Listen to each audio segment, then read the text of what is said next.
Now recently I talked a bit about sword fighting in one of my theory videos where we analyzed the hidden skills from Twilight Princess. However, thanks to that, I started thinking about some of the sword fights seen in the series. Because some of them are really intense, use proper sword fighting techniques, and are hella fun. Someone during my weekly live stream on Friday even suggested the exact same idea. So I thought, why not have a look at them? So let's have a look at the best ones seen in the series in order to truly understand how magnificent they are. However, keep in mind the things that matter the most to me are the setting, actual sword skill, and how well it works as a sword fight.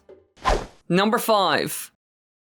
Now, while there are a lot of classic sword duels with the biggest villains in the Zelda series, there are also fights that are quite different, but that still sort of fit in this category. One great example of this is the Garo Master, who's a mighty general that wields 2 flaming sabers, which he will use to destroy you. He rushes at Link with his sabers, but shielding or sidestepping can force back their blows, giving you completely new options. You just avoided its attack, so now you can strike back since its guard is down. Another thing you could do in order to defeat him is using a stun. For example, shooting him with the hookshot, throwing a Deku Nut, or firing an arrow, and then attacking him with your sword. Now, while this does sound quite simple, he does have some tricks up his sleeve, like disappearing after an attack and then dropping from the ceiling, or immediately launching a lightning fast counterattack after you attack him, forcing you to react fast. In general, you're not really fighting a warrior, but actually an assassin of sorts. Which certainly makes for an interesting one-on-one battle in my opinion, just because it's so different compared to everything else seen in the series.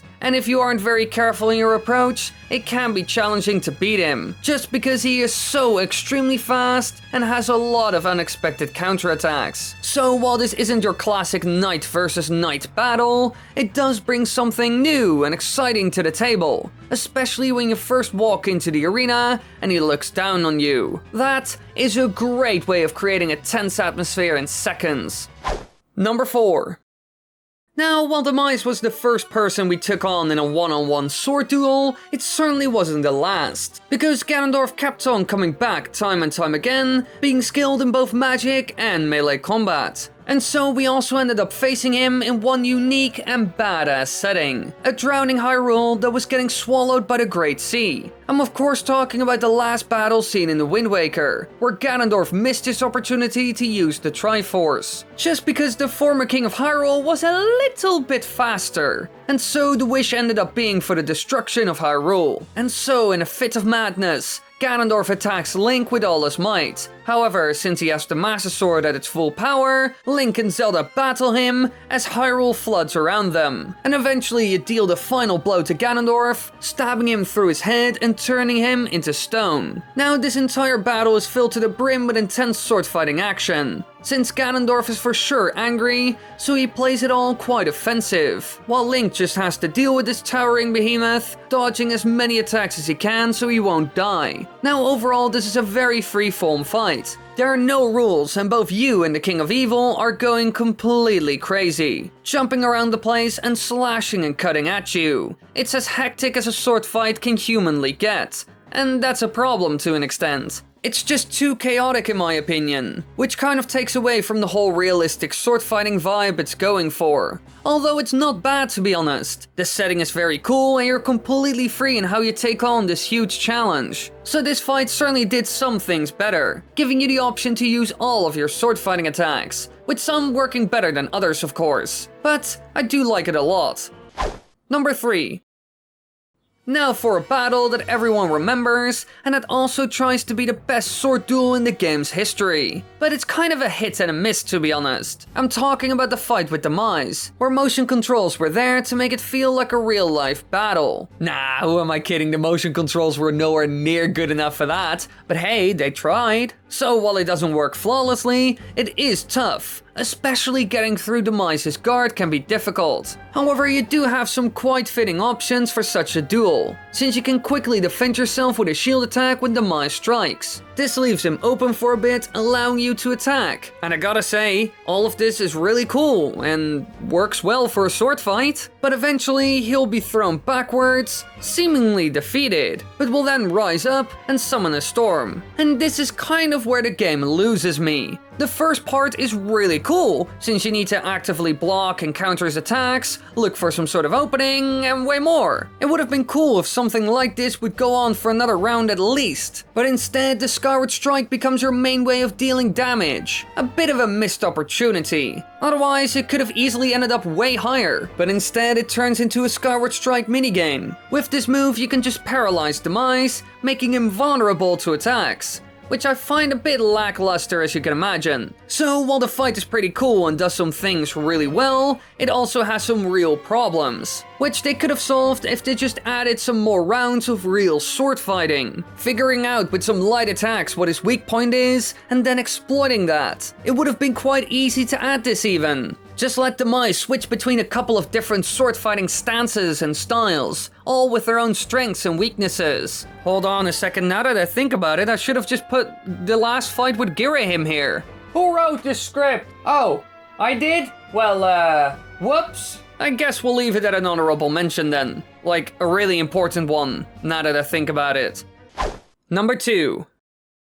Now we get to the one fight that got me incredibly excited to make this video in the first place. The Dark Nut encounter seen in Twilight Princess. This game was already a little bit more dark and wanted to really focus on the melee combat, even introducing those special hidden skills I mentioned earlier, although those aren't really that great in real life. In this game, they are one of the most powerful enemies, even more formidable than their Wind Waker counterparts. And while they are the same in a lot of ways, some things did change. For example, they have increased speed, more weapon techniques, and became a more streamlined medieval knight. These foes start off with full armor and heavy weaponry, but as they get worn down, they will get rid of a lot of their gear and use a smaller sword, becoming even faster and more skilled at blocking in the process, creating a new challenge for you in a way. Now we actually have a very cool and memorable one-on-one duel with a Dark Nut in the Temple of Time. And gosh, I love this battle. First of all, it's a very impressive arena, and the setting is amazing, which already gets me hyped as soon as I walk in.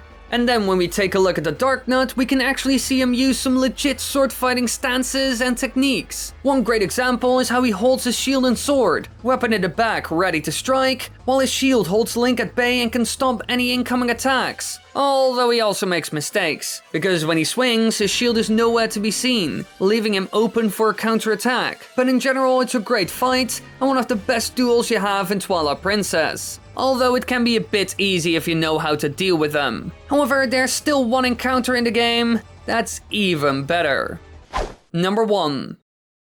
Now there's one battle with Ganondorf that I love the most by far, mostly because it includes so many different mechanics from the game. I'm talking about the final fight in Twilight Princess, which is glorious in so many ways that I would be talking for hours if I had to explain it all. However, what we are going to look at today is the very last phase of the battle after he falls from his steed. But then he recovers surprisingly quick and confines himself and Link in a makeshift arena where the two engage in an epic sword duel. And the first thing I want to mention is the music. Just listen to this and try to tell me it doesn't get you excited.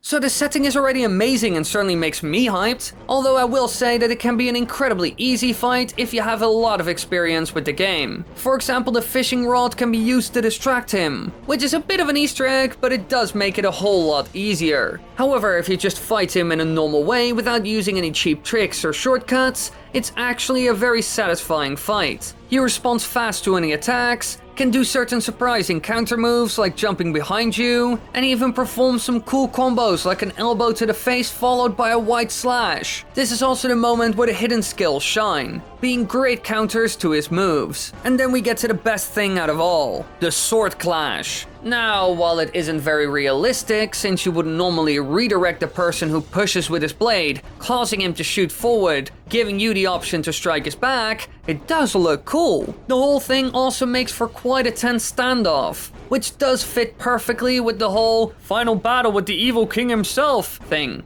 So I gotta say, this is my favorite sword duel in the entire game, just because there's so much to it, and it's incredibly impressive. And maybe one day Nintendo will make a new boss fight with Ganondorf where you have an epic sword duel that will take the throne. But personally, I think the chances of that ever happening are rather slim. just because this one is so incredibly glorious and has the perfect setting for something like this. But who knows what Breath of the Wild 2 will have to offer? You know what, Nintendo? Surprise me.